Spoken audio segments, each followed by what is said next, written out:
Hey there, intrepid Patreon listeners. Thank God for you.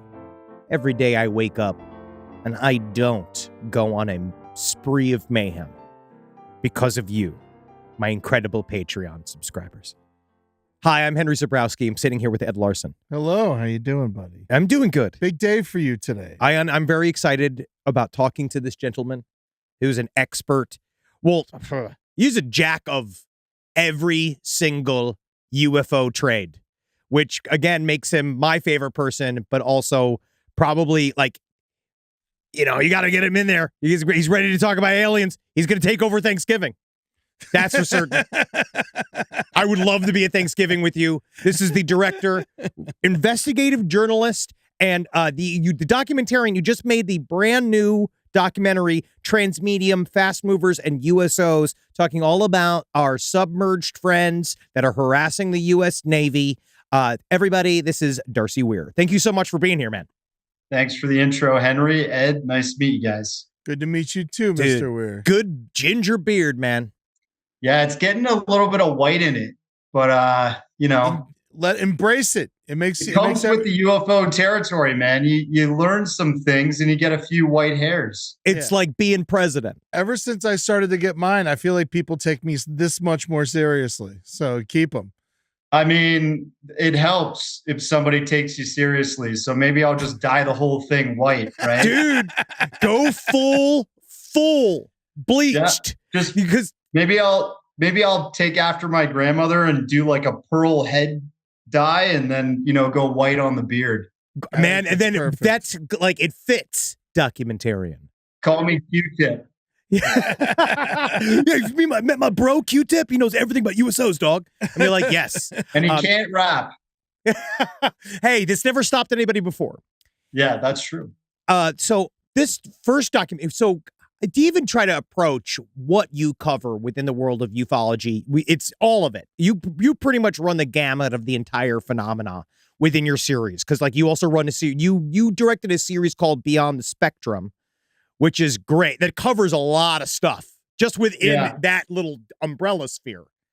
Yeah, I kind of re-released it in a bunch of separate docs because I had originally dealt with a distributor, a film distributor, and then kind of left them and relaunched a lot of these documentary ideas in terms of, different slices of the UFO phenomenon. Mm-hmm. And the original Beyond the Spectrum stuff, you can't really see anymore. It's been taken down, but I went looking for it.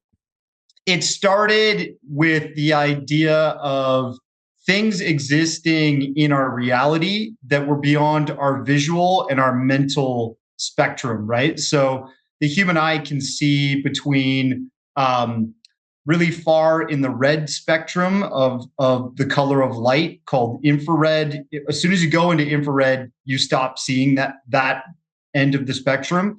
And then into the very other opposite of the color spectrum is purple, and beyond that is ultraviolet. And we're basically dealing in wavelengths that the human eye can't pick up. And it seems that different UFO hunters throughout history have been using cameras that access that light spectrum, infrared, and they can usually pick up these UFOs. And then, NASA, for example, they created a camera called the Far Light Ultraviolet camera, which they nicknamed a glow cam. And they took that into their space shuttle missions, like the STS missions that were building the International Space Station. And whenever they turned on the glow cam and they were outside the Earth's atmosphere, they were seeing so much stuff. And I documented a lot of that sort of UFO activity that was happening outside our atmosphere that NASA was capturing on their, state-of-the-art cameras, capturing a light spectrum the human eye can't even see in. And they were tracking them in some of these video clips that I've put together in this documentary series, you could see them like literally focusing in and following UFOs. But that behavior seemed to sort of change over the years. Is that the type of stuff that looks like donuts? They have those like weird things that look like donuts that kind of go in and out that look like that we for some reason we can't see them, but they're literally beyond the spectrum of our sight. Yeah, I mean, you're probably thinking of one of the most famous UFO videos is called STS-75, and it's the space shuttle mission where they launched this giant tether that was supposed to. It had this like globe on the end of the tether, and they were going to suspend it in open space. And when they activated it, it was supposed to try and pick up electricity that was innate, that was just naturally in the void of space. And the moment they turned it on, so much electricity shot through it that it shorted out the tether's basically had like a breaker box at the base of it connected to the space station, just in case there was too much electricity that came through it, so it didn't fry the whole space station. And the tether blew up and disconnected and then basically flew off into space. So the rest of that mission that they were recording this video, they're tracking the space tether in the middle of space. And you see all these like sort of, for a lack of a better word, space donuts flying around the tether in the ultraviolet light spectrum. It looks like black and white footage. Yeah, it's weird as hell. Yeah. And, a guy named David Sereda became pretty famous for breaking down that footage. Another guy, a fellow Canadian who was kind of stalking NASA's space camera footage. His name's Martin Stubbs. I met him. I interviewed him for my documentary series called Secret Space UFOs. And yeah, dude. Yeah, because you have a whole world on the secret space program as well, which is kind of like the idea that there is a separate entity within either outside of NASA or within NASA or within what we now call the Space Force, whatever that's going to be. That right, like, isn't the idea that they are operating and doing things outside of our awareness? Yeah, I think what people don't realize is that NASA was inextricably linked with the Air Force since its inception. I mean, it started as NACA in 1958. The Air Force launched NACA. And then a year later, in 1959, it became NASA, the National Aeronautics Space Administration, right? Yes. And because of their link to the Air Force, they follow the same classification protocols with safeguarding data from the public.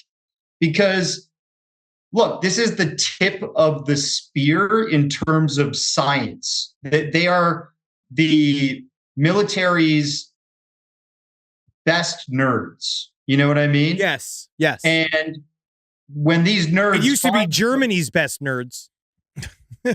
Yeah, I mean, originally it really was a lot of Germany's Nazi nerds, if you want to call them that, from Project Paperclip days. They were bringing them over post World War II. Werner von Braun, who was the head of the V2 rocket program, that was trying to bomb London with rockets. He ends up getting absorbed into NASA and was the person responsible for putting us on the moon. I mean, it was his advanced rocket program within NASA that allowed us to take off from Earth and send men in a capsule around the moon for the first time, right? Yeah. And we haven't been back since, apparently. So, yeah, I guess like that whole series, Secret Space UFOs, I made 5 different documentaries in that. It just spans from the very beginning of NASA's inception with the X-15 missions, going through to the Mercury program, Gemini, which was called the Bridge to the Moon. They were testing out how to do missions in space, in cislunar space, orbiting around the moon, perfecting that. doing like extravehicular activities. And then finally, the Apollo manned missions where they're actually going to the moon, they're landing on the moon. And, I've spoken to all these interesting guys that state, well, the moon has ancient technology there. And that's why the Americans wanted to get there first, because they wanted to maybe seize or capture some of this alien stuff that they were finding on earlier missions, like structures that look like they were created by some kind of intelligence before us, right? And so, yeah, there's a whole mystery to space, and NASA has to, I think, play dumb and pretend that there's nothing to see out there except for prosaic things like asteroids, comets, and natural space weather phenomenon, and then dead planets and no intelligent life, right? Whereas I think I'm convinced that they found signs of other life out there. They've probably found ancient megalithic structures sometimes on the moon. And I think they've also been part of the UFO cover up on Earth. Whenever certain events have taken place, NASA has been asked by the public as an authority in science. Never a straight answer. And they give an answer that doesn't seem to even be scientific. It seems to be like a cover up. It seems to be like a cover story. And they did the very same thing. I started off my documentary Transmedium with NASA's UAP conference, where they took the time to debunk the Go Fast UFO video. They called it a radar artifact, right? Yeah, and they said the object was traveling no more than like 40 miles per hour, although other scientists have done same, like, basically trajectory and, all this different science, considering the FLIR technology and the type of craft that was tracking it, and said, no, this has to be going like over 100 miles per hour. And regardless, we don't have any drones that are spherical. Mm-mm. We don't have traditional flight surfaces without wings, in other words.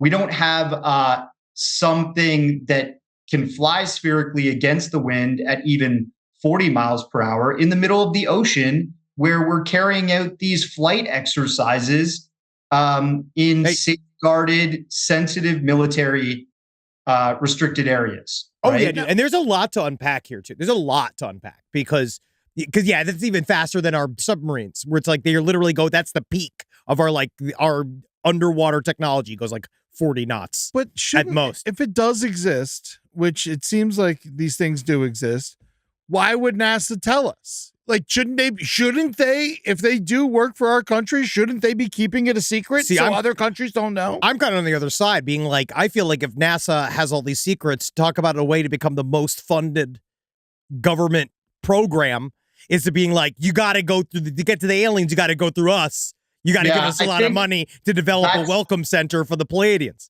It's funny because, like, that is the argument that Seth Shostak uses, right? And I interviewed Seth Shostak in his home for the Secret Space UFOs series I did before.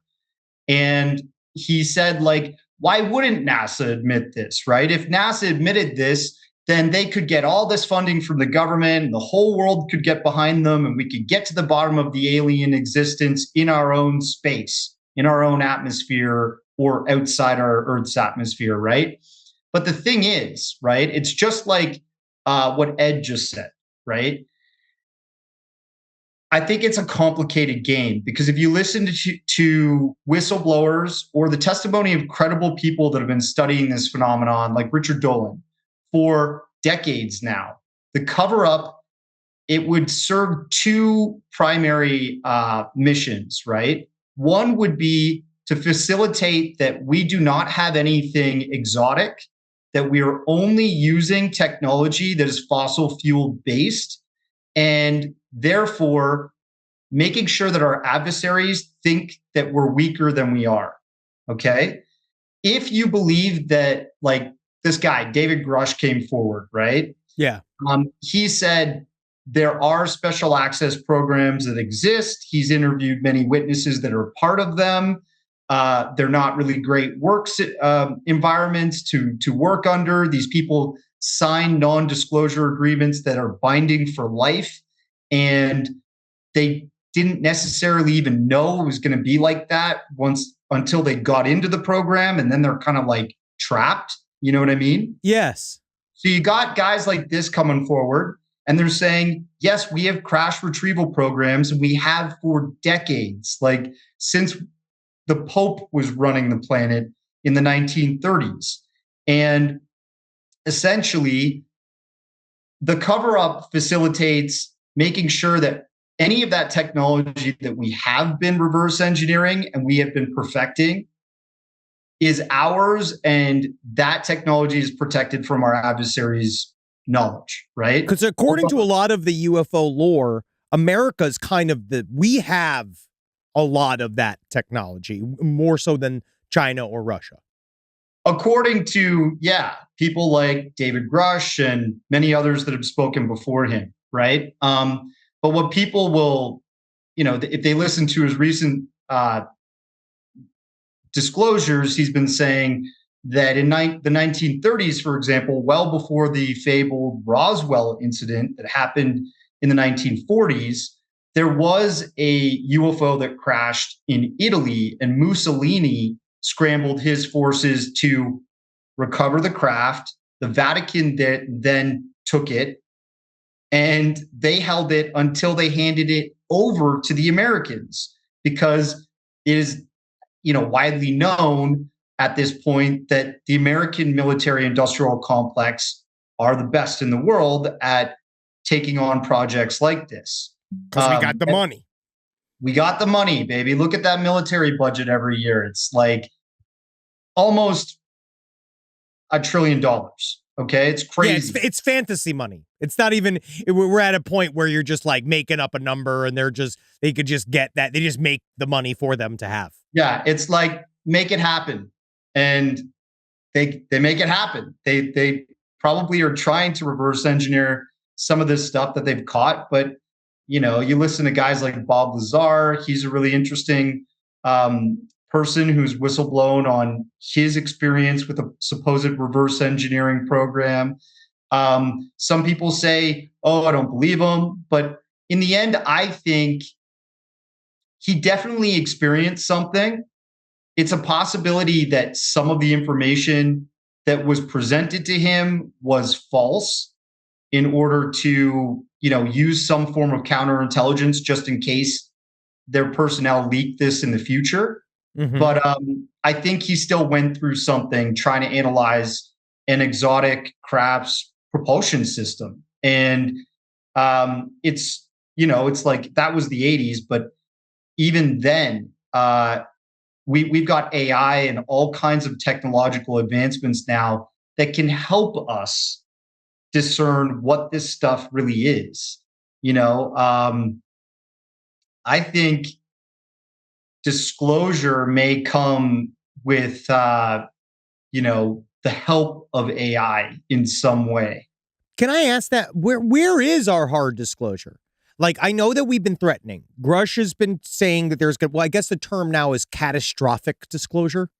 Yeah. That they use, the idea of it's all just going to come out. Like, because like, we've all been in the UFO world for a long time. We've been hearing about this disclosure that's coming.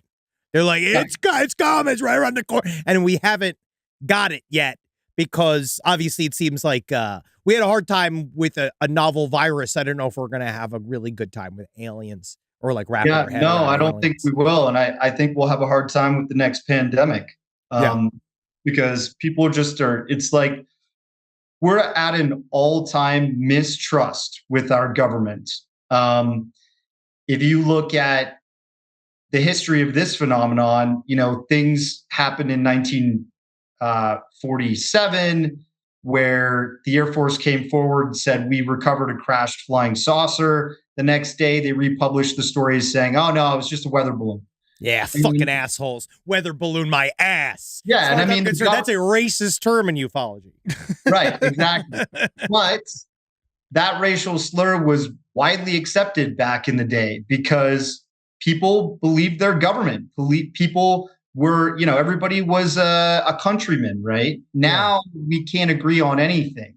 And it's really like a super divided Western world. You've got the United States divided, you've got the Canadian public divided, you've got the British public divided. It's actually kind of perfect for our adversaries to infiltrate our social media and turn the screws to us psychologically, right? But with this subject, in terms of where we're at with disclosure, I think catastrophic disclosure is a little bit dangerous. Yes. I don't think it's the right way to go. I think it really does need to be a drip feed. And I think that drip feed really did start in 2017. I mean, I was working on these docs. The first documentary I ever made was made for YouTube back in 2012. How did you even get it? Like, how did you get this UFO bug? How did you get the ufology virus? Yeah, the mind virus. Well, because I came out of the box ready for UFOs as a child. I was ready to go. I mean, look, I think our science fiction has been laced with the notions that we're not alone for a long time, right? Yeah. I mean, whether you're watching something like Star Trek or you're watching something like X-Files, it's just like an open sort of secret within our entertainment. But within fiction entertainment. But I mean, in 2009, I was starting to build my very first documentary. I heard about this guy when I graduated university. I heard about this guy, Phil Schneider, who's talking about helping build these deep underground military bases.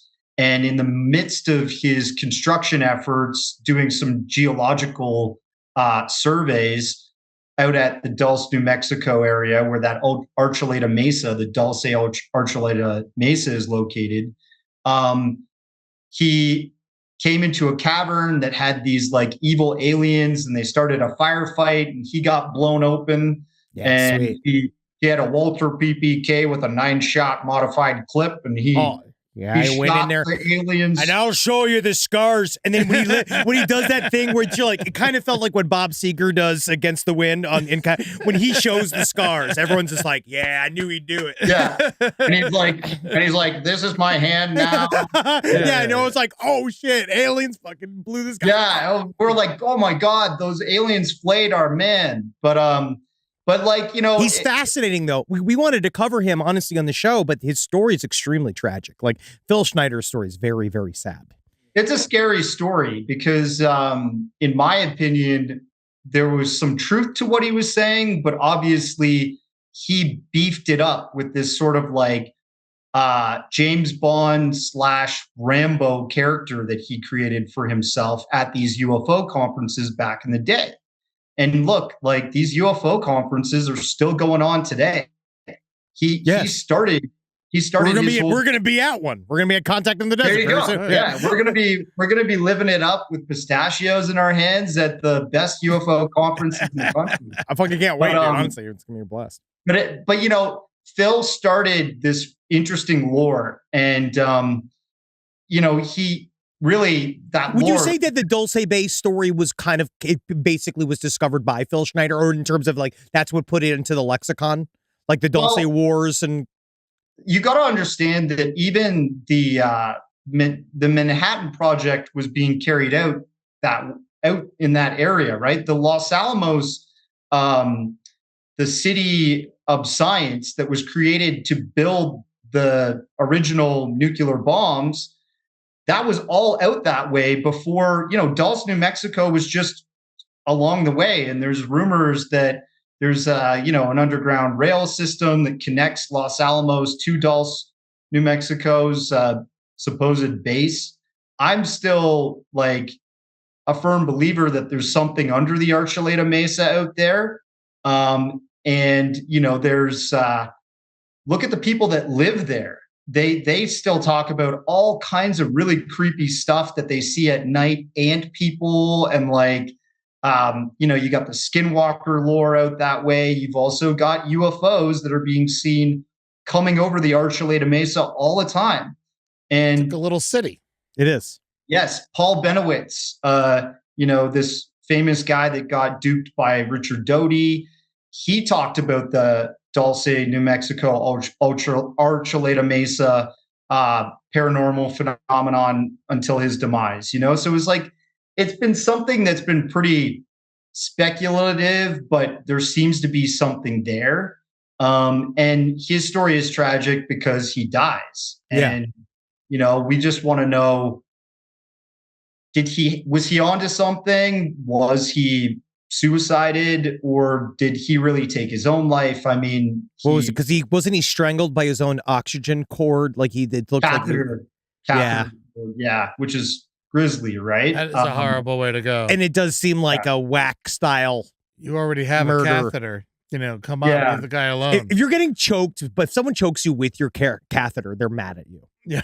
That might be the fact. Yeah, that might be the case. And, we were talking about disclosure, and I've spoken with Steve Bassett about this. And Bassett, who also says disclosure is happening every day of every year now.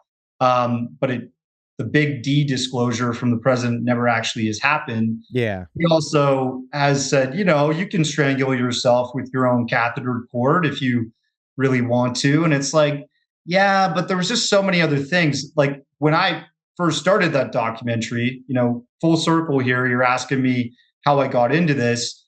I reached out to, and I did my detective work and found Cynthia Dreyer, who was his late wife, who he had a child with, Marie. And she said, I believed everything he said. He warned us that he didn't want to kill himself, and he was happy and he was making progress with what he was talking about. And when the detectives, the Clackamas County detectives, came upon his body, there was blood on the floor. His head was face down in his own wheelchair. Like, not really a situation where you would, if you were trying to do it yourself, wouldn't you lie yourself up in the bed, lace yourself with drugs, and, kind of set yourself up in some way that, when you fall asleep, you can't take your catheter cord off your neck or whatever? But that wasn't the case. They found his face down in his own wheelchair, and his wheelchair was beside his bed. So it was it's very suspicious. It's suspicious. It's a little bit different from just walking into an apartment, seeing somebody hanging. Then you're like, okay, this person committed suicide. Yeah. So they did a better job with Epstein. But he's in a wheelchair. He can't. Yeah. They did a better job. He broke his neck real good. But so you have these situations where it just doesn't add up. And then they got the coroner at the funeral home was who found the catheter around his neck. The police did not, because his neck was so swollen. He was a bit overweight. That's when they started an investigation to see if there was foul play. And his ex-wife, who was his friend, they shared a kid. She really launched an investigation and wanted to find out what was going on here. So she reached out to the detective in the Clackamas County that was assigned to this case. She wanted to see the coroner report. She wanted to see his blood toxicology and urine samples to see if there was drugs in there, to see if he had really laced himself up. They lost the blood and urine samples, which is strange again. Yeah. And then when his death was pronounced in the newspaper, it said of natural causes. So it was just a whole bunch of weird stuff. He could have just straight up got somebody angry about the idea of just even talking about the tunnels. Like, it doesn't have to be aliens. Like, just talking about the nature of our underground bunker system, which is apparently extremely extensive.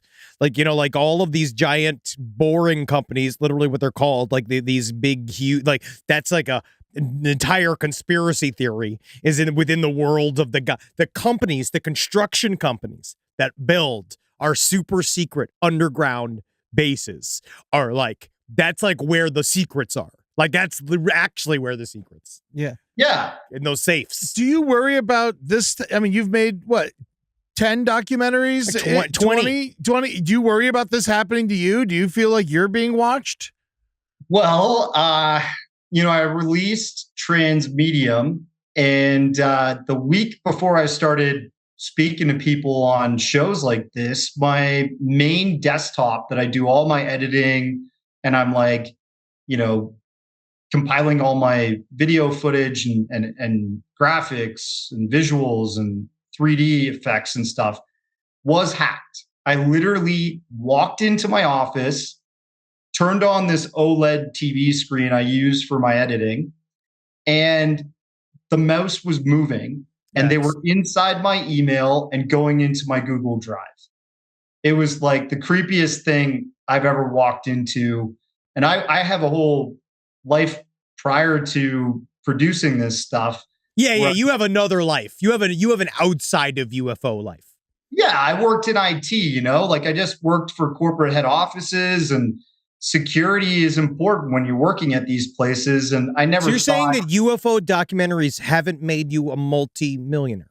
But I don't understand. Oh man, I wish. Yeah, I thought that this was my way in. I thought that this was where the money was. I tell you what, Henry, it is a stressful and a paranoid labor of love. That's what it really is. It's crazy. The community itself, you release something and 50% of the people are attacking you, and 50% of the people are like, high five, so we walk this walk as well. I know this. Yeah, it's not the greatest. But it's an interesting world, it's like that what if and fact is stranger than fiction sort of place to talk about ideas. And the idea that our reality is really just manufactured and controlled. Yeah. So where do you fall? Fascinating. Oh yeah. Like, can I honestly, and this is not like a skeptic's attack, because every day I change about what it is I actually believe. Does all of this research, does it clear things up, or does it make things more hazy?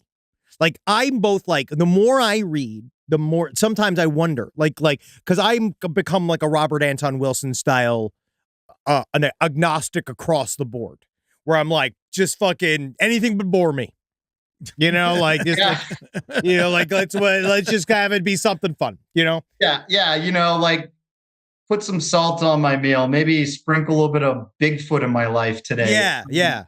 So look, I'm pretty agnostic at this point too. I don't,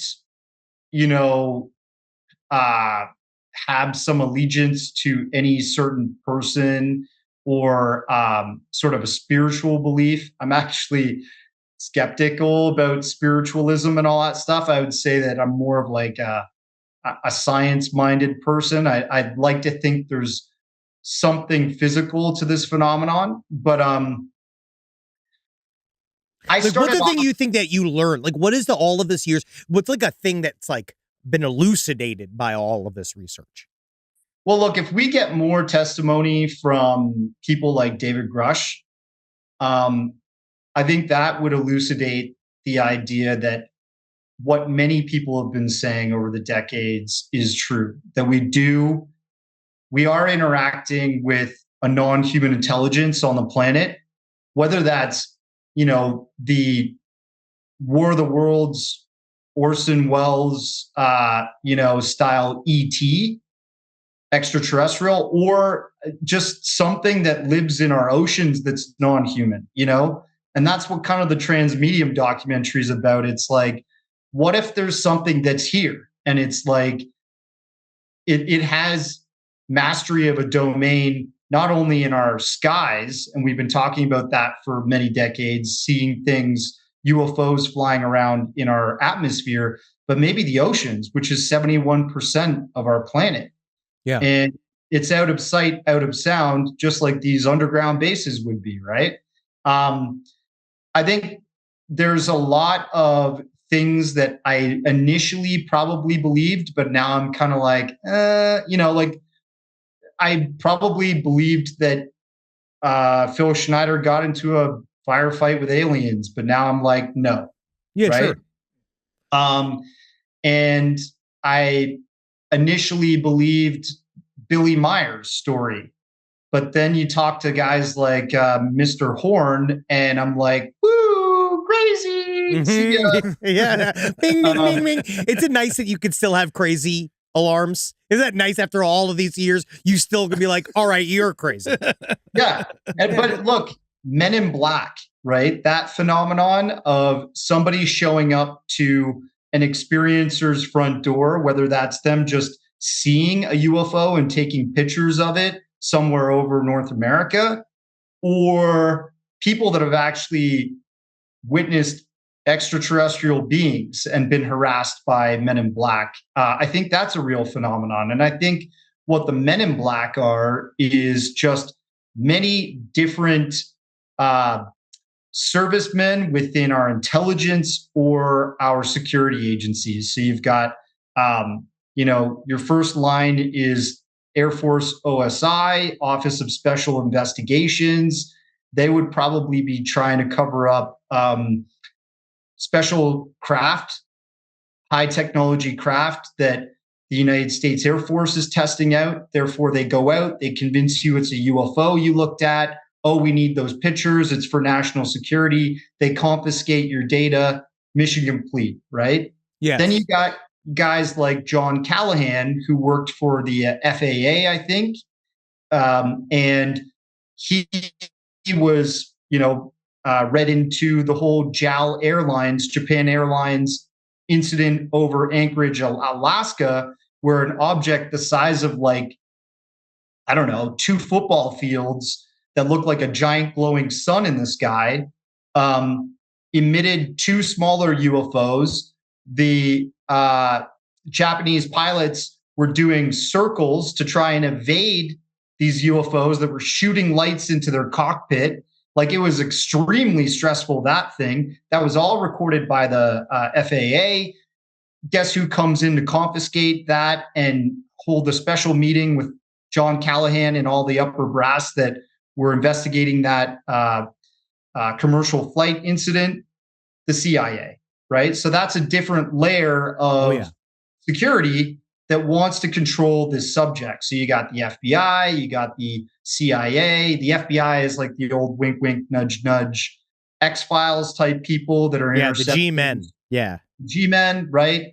You got the NSA. You've got all kinds of slices of security intelligence that are trying to keep this subject under wraps. So I think the Men in Black phenomenon is real. It's just, and then when it gets into that sort of alien Men in Black thing. Yeah, the woo-wee-woo Men in Black. Yeah. I don't know. I'm not saying I discount that, but I think there's just more credibility to our intelligence trying to control the narrative on this subject as much as they can. So the things I've learned are, A, we probably have our own craft that we're testing out that are, spooky aircraft that people might think are aliens. And then we also probably have interacted with the non-human intelligence to some degree, and that's been covered up by, the information gatekeepers in the world. Oh, yeah, because all it takes is one. Remember Roger Clinton? All he's got to do is get in there and destroy our relationship with the Greys, and we're all screwed. You know what I mean? Like, they got to be really, really careful who they let in front of these NHIs. Yeah, those NHIs. Yeah. Some of them are good. Some of them are bad. I find that interesting. I also like the idea of, like, if they are real, like, who you can trust and who you can't. Like, once you're in that world of ufology, it is hard. Because, like, when you start being like, well, I actually am a friend with a Nordic. It's the reptilians you can't trust. Then you're like, oh, no. Like, are we in disinformation zone? Or am I actually talking to somebody who knows an alien? Yeah, well, what if that reptilian is a vegan, just eats broccoli? Why you hate There's got to be some cool ones. Can I like? You a question. I have a question. So, all right. I'm new to all of this, so it's an honor to speak to you, to be honest with you. But so telescopes are better than ever. We see everything. Obviously, there's nothing in the Milky Way, but what are there planets out there that were like that could be where they're from? You know, is there any like suspects? Is there any worlds that we're looking at that we're like, oh, maybe they're coming from there? Also, or planets, plural, because who says that they all come from the same place? Yeah. You know? And so it's like, what are people, what are ideas of that? Because I'm dumbfounded. I mean, there's been myths and fables of all sorts and kinds of origins for non-human intelligence in the ufology history, right? You've got, not that I believe it at this point, but you've got the fabled Valiant Thor that came from Mars. And if people... No, he came from Venus. Venus, because he's purple. He's a purple guy, and he wore Valiant Thor. He left Venus because there was a change in government, and then he came to he was working with the U.S. government in our intelligence community. He was purple, he had incredibly soft hands, and he wore an invisible suit so he could breathe on Earth. Yeah, I'm talking galaxies away. You know. Okay, so if you want to talk about like one of the major stories that people listen to in terms of experiencers or abductees that have met a non-human intelligence. Betty and Barney Hill, they were abducted in the 1960s, and that's African-American and white couple. So they claimed that their captors came from Zeta Reticuli.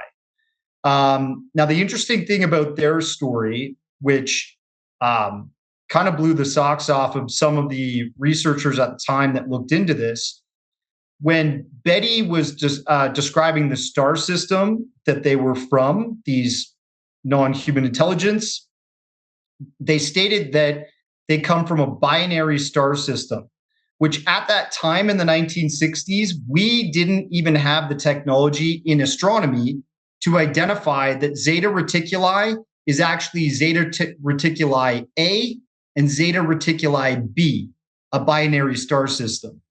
So that's a really strange detail that came out of that incident, in which science later confirmed, yes, there is a binary star system there. Wow. Yeah, and that's just some weird ass stuff. That's like true high strangeness. Yeah, yeah. I mean, that's like a point where you're kind of like, are they telling the truth? Oh, my camera's acting up here, boys. Oh, here they come. Shit, that's fucking man. We're getting fucking shut down, man. They heard me. Okay, don't let Bezos know, dude. Damn. All right, let's lower this light. Jesus Christ. Yeah, you look good. Honestly, all right, okay. Good. We're going from high set from my DSLR to straight up webcam. I like this is how we all really are. Yeah. So essentially, you know, that's and the interesting thing about their claim is they were one of the originals that said these beings had large oblong shaped heads. You know, they had large black, they had almond shaped eyes that were much larger than ours. Yeah. But on top of that, the difference between their eyes and what people always claim as seeing a gray is that they actually had like pupils. They weren't like the grays that have these big sort of like lifeless looking black, like built-in Ray-Ban eyes. You know what I mean? For all we know, they're sunglasses. Well, also they honestly, Eddie, that's what they do say. They do say that they were some kind of biomechanical like suit, or they are robots themselves, especially Grace. Yeah, they might be artificial intelligence. You know, for all we know, they could be us in the future. I think that story is compelling too. Michael P. Masters makes that sort of argument, right? That maybe this is us, where we've evolved so far. We want to come back and as like an anthropological study, once we create time machines, we want to see what was it to be human at this point in time in history. And they're observing us. And the cavemen that we are, we blow them out of the sky and then we start observing them, right? But yeah, I think like you hear about stories like Zeta Reticuli being a destination that they're from. Sirius is a star system that you hear about certain races being from, and I think that would have been the fabled Nordics, which I'm not even 100% sure are real. But like, look, I've spoken to experiencers that state that they've spoken to human looking aliens, like that they literally have had dialogue with something that's not from our planet but is human. Yes. And we that did the just story makes of we did the story of what was it? It was it radiation. What was the name of that? It was Radar Harry. It was like a ghost horse. This guy with the tall whites, where it was a guy who was talking about. You're talking about Charles Hall? Yes. Yes, when he was working out in the silos, and then he was meeting these they were like indoctrinating him, and like he was like meeting with them and hanging out. It was very interesting. I love those types of stories. So I lived in Australia at one point, and I interviewed when I was in Australia. I was kind of following the Westall 66 beat. I was really interested in their major mass witness sighting, which was during the day. Maybe one or two saucers touched down behind a school, behind a secondary and a primary school, like, grade 1 to 3 and high school, in this area called the Grange outside of Melbourne. And, over 200 students and adult teachers saw this. Men in Black sort of people intercepted and took away cameras and told the witnesses not to talk about it. It was a whole thing, right? So I was interested in that story. And I was part of this like New South Wales UFO group. And they would sometimes have, people in to speak and discuss UFOs from other parts of the world. And Charles Hall came, and I invited my friend, this guy, Andrew Dennis, who lives in like Bondi Beach now. He's another Canadian, but was living out there. And I was like, do you want to come to this like crazy UFO lecture? This guy, Charles Hall, is going to talk about his experience with the tall whites, these like aliens that look like humans, but are like a bit more frail. But they live in the middle of the desert in like a military base that's, a joint program between humans and them. Yeah, I read like 2 of those books because he had like 5, but he has like 5 books. I read 2 of them. It's crazy. So long story short, my favorite part of Charles Hall's speech, which I even recorded and I still have on camera on one of my hard drives from all these years, he talks about being in the mess hall with the aliens. And he's like, you would not believe how much these Nordics like strawberry ice cream. I'm telling you. I mean, it's good. They go to the ice cream machine and they would fill up their cone so much. I've never seen aliens eat so much strawberry ice cream. I love you. How to win them over. I love ufology, man. I love it. It doesn't get old. There's new things in each corner, man. When I was watching this lecture, and as soon as that part of the speech happened, I looked over at my buddy Andrew Dennis, and he was looking at me, and we were just like, remember, this is serious. Remember, this man thinks that but it is. I find it compelling. I find all of this, honestly. I'm a sucker for it. I love it. I do think that I'm with you. Something's going on. We've said, like, I don't know what it is. I think everything can be considered with a grain of salt, and also an open mind. I think that you could look at it both ways and understand that there's stuff there, but be skeptical. Yeah, totally. I mean, like, the truth is out there. Okay, we know to some degree. We need to get that techno X-File onto like a soundboard. Exactly. We know that there's some truth to the phenomenon, whether that's like a really deep cover up of our own technology, that we've made breakthroughs with like anti-gravity, or aliens coming to this planet and us meeting them secretly, covertly, and then saying, there's nothing to see here, folks. I mean, that there's probably truths to both of that. But what you get is you get people that enter the scene that exploit that, and they're going to tell their own flavor of the story. They're going to capitalize on this and become, they're going to get their 15 minutes of fame. And you get that with everything. You get that with Bigfoot, and I think there might be some truth there to Bigfoot. You get that with cryptocurrency. I mean, there's a guy that said he created Bitcoin that's been going to court for like the past 5 to 6 years and keeps being told by the court, you have no proof you created Bitcoin. But you have people that see something that's big, that's possibly real and happening, and they come into it and they do their thing. And it's probably always going to happen. And I think eventually we're going to get more truth out of, this fruit we called ufology. Is there anything to leave our audience with? Like, we'll wrap up now. You're going to want to check out Transmedium. It's really good. I weirdly think that some of it's a natural phenomena that is mimicking us. I really think there's stuff out there that is just like, we just don't understand what's in the ocean, but a lot of it's very compelling. It's a great documentary. And I guess maybe one thing maybe you could leave our audience with before you leave is, what's one tip that you could give people to help, quote unquote, winnow towards the truth?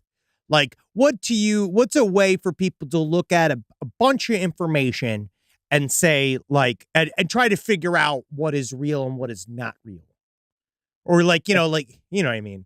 I think like what's really important is to measure what we have done verifiably in science throughout history, So we've created these amazing computer systems and communication technologies and video, so that the world is a global village. We can pick up the phone or open our computers and we can communicate with each other instantaneously as if we're in the same room, which we're doing right now, right? Yes. This is exciting. This is technology that's acceptable.